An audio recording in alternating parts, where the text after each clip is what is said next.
जनकपुरधाम उपमहानगरपालिका 24 सोनापडाका रूपेश महाराज चमारको हत्यामा संलग्न आरोपमा प्रहरीले उनकै 2 जना साथीलाई पक्राउ गरी सार्वजनिक गरेको छ।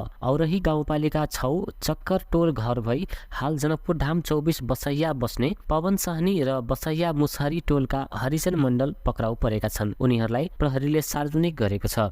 लागु औषध सेवन पश्चात मोबाइलको विषयमा झगडा हुँदा साथी रूपेशको हत्या भएको प्रहरीको भनाइ छ।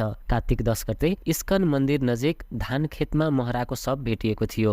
हत्यामा उनकै साथीहरू सहनी र मण्डलको संलग्नता रहेको प्रारम्भिक अनुसन्धानबाट खुलेको धनुषा प्रहरी प्रमुख एसपी विश्वराज खड्काले जानकारी दिए। जठी स्थित नेपाल भारत सीमा पारीबाट लागु औषध सेवन गरी आएर 3 जना बीच मोबाइलको विषयमा विवाद भएपछि हरिचन्दले रूपेशको टाउकोमा पछाडिबाट भाटाले प्रहार गरेपछि मृत्यु भएको एसपी खड्काले जानकारी दिएका छन्। घटनाको क्रममा मृतकले प्रयोग गर्ने साइकल, मोबाइल सेट, घटनामा संलग्न रहेका हरिचन्दले हत्या गर्ने समयमा प्रयोग गरेको टी-शर्ट, बाँसको भाटा, पवन सहनीको मोबाइल पनि प्रहरीले बरामद गरेको छ। महानगरपालिका वडा नम्बर 23 बस्ती राधाकृष्ण मन्दिरको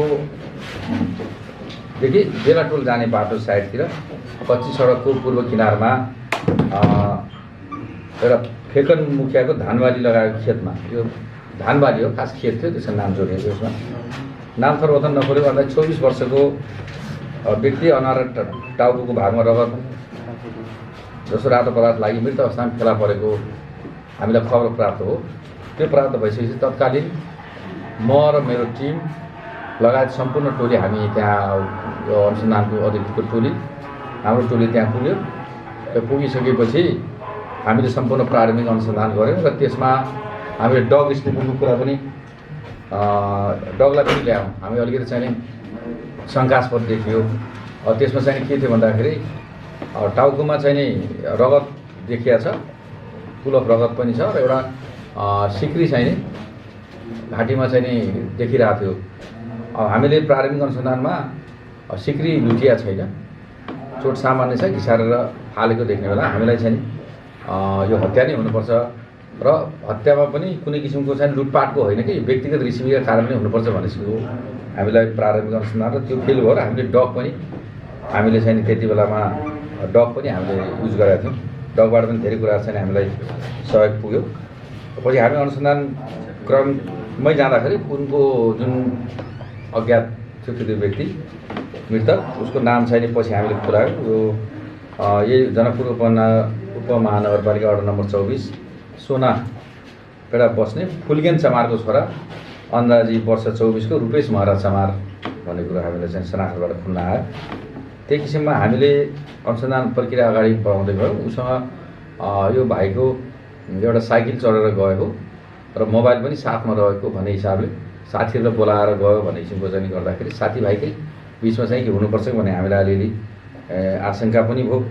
त्यो गर्दाखेरि हामीले अनुसन्धान गर्दै गयौँ र खोज तलास र हामी अन्य प्राविधिक सहयोग लिएर 2080 7 महिना 11 गते अन्दाजी 11 बजेको समयमा जिल्ला धनुषा औरही गाउँपालिका वडा नम्बर 6 चक्कर टोल स्थितबाट जिल्ला धनुषा जुन यो हामी शङ्कास्पद 2 जना नियन्त्रण ल्याएको छौँ अहिले। त्यो मध्येमा एकजना जनकपुरधाम उपमहानगरपालिका वडा नम्बर 24 बसैया सहनी टोल बस्ने अन्दाजी वर्ष 20 को पवन सहनीलाई नियन्त्रण ल्यायौँ र त्यसबाट पनि धेरै कुराहरू खुल्न आयो र त्यसमा गर्दाखेरि उनीहरू चाहिँ 2 जना साथी, यिनीहरूको 3 जनाको ग्रुप थियो। त्यसमध्येमा चाहिँ अर्को व्यक्ति उसको प्रारम्भिक अनुसन्धानबाट अर्को मुख्य घटाउने व्यक्ति भन्ने किसिमको उसले भन्दाखेरि जनकपुर उपमहानगरबाट वडा नम्बर 24 बसैया मुसहरी टोल बस घर भई हाल ऐजन वडा नम्बर 24 सोनासती मन्दिर नजिक महेश शर्माको घरमा कोठाली बस्ने अन्दाजी वर्षको 20 को हरिचरण मण्डल हुन् भन्ने बयान दिइसकेपछि हामीले ल्याउँदाखेरि यसबाट धेरै कुराहरू खुल्न आएको छ। यसमा चाहिँ घटना साथीहरू चाहिँ 3 जना छन्। यसमा यो जुन हरिचरण मण्डल भन्ने हरिचरण मण्डल हरिश भन्ने व्यक्ति यो चाहिँ त्यसै दिन यो 9 गते अनि 8 गते चाहिँ यो मान्छे इन्डियाबाट आएको छ। इन्डियाबाट आइसकेपछि यो 12 बजीतिर इन्डियाबाट नेपालमा आयो। आइसकेपछि साथीहरू खोज्यो। साथी खोजेपछि यो पवन भन्ने साथी पनि फेला पऱ्यो। साथी फेला परेपछि पवनसँग उसले चाहिँ कल उसलाई चाहिँ पुरानो चिनजान छ। यो रूपेश र हरिशको पुरानो चिनजान छ। इन्डिया गए पनि यसलाई साथीलाई चाहिँ सम्झेर अन्दाजी 3:45 बजीतिर उसले कल गर्यो पवनलाई, सरी रूपेशलाई कल गरिसकेपछि ल आइज साथी भनिसकेपछि उनीहरू 6 लेनको बाटोमा भेला जम्मा भयो। यो भाइले चाहिँ नि रूपेशले साइकल ल्याएको थियो। साइकल चाहिँ लिएर उनीहरूले चाहिँ नि त्यहाँनिर 6 लेनको एउटा समथिङ ग्यारेजमा चाहिँ नि उनीहरू राखिसकेपछि इन्डिया जटैमा चाहिँ नि त्यहाँबाट गयो। अन्दाजी 5 बजीतिर उहाँ पुगेका छन्। पुगिसकेपछि यिनीहरूले लागु औषध सेवन गरेका छन्, नाइट्रोभेट गरेका छन्, स्वाजमा पनि गरेका छन्। यिनीहरूको चाहिँ अनुसन्धानबाट खुल्न आएको कुरा के छ भन्दाखेरि यिनीहरूले चाहिँ ट्याब्लेट चाहिँ नि मिरिन्डामा चाहिँ हालेर खाँदो रहेछन्। ट्याब्लेट सिङ्गल नखाएर मिरिन्डामा चाहिँ नि खाएर आइसकेपछि तपाईँको यिनीहरू यता खाएर अब लट्ठ भयो। लट्ठ आइसकेपछि यहाँ मिठाई खाना हंसराजतिर पनि पुगेका छन्।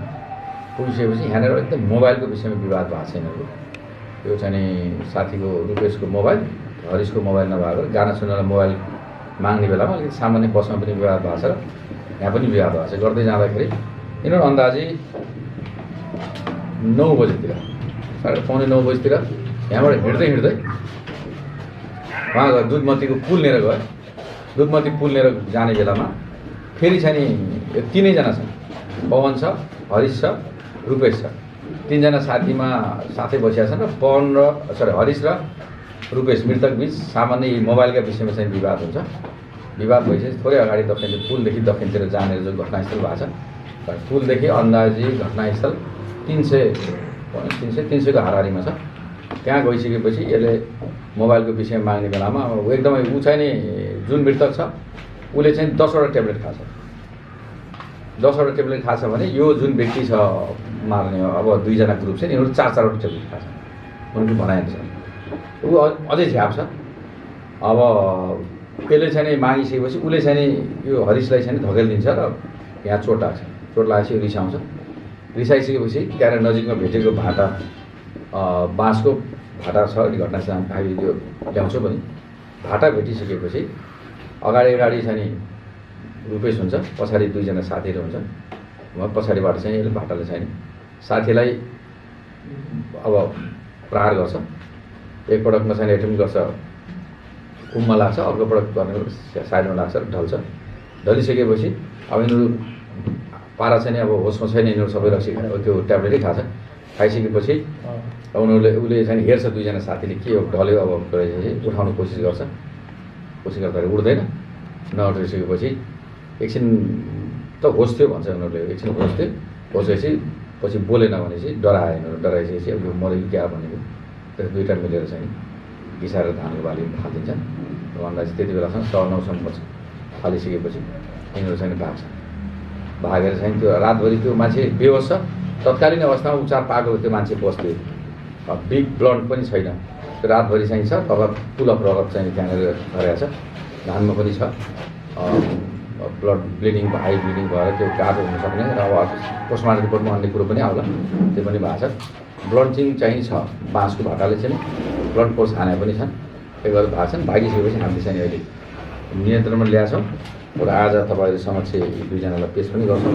यसमा चाहिँ विवाद धेरै ठुलो छ। योभन्दा अगाडि पनि हामीले तपाईँहरू समक्ष यही चाहिँ यो लागु औषध दुर्व्यसनीहरूले आपसमा चाहिँ सानो चुरोटको विवादलाई लिएर एउटा चाहिँ हत्या भएको थियो। त्यस्तै यो पनि सामान्य एउटा मोबाइलको केसमा लिएर ट्याब्लेट केही नसाको तालमा यिनीहरूले चाहिँ हत्या गरेको चाहिँ अहिले हाम्रो प्रारम्भिक अनुसन्धानले देखाएको छ।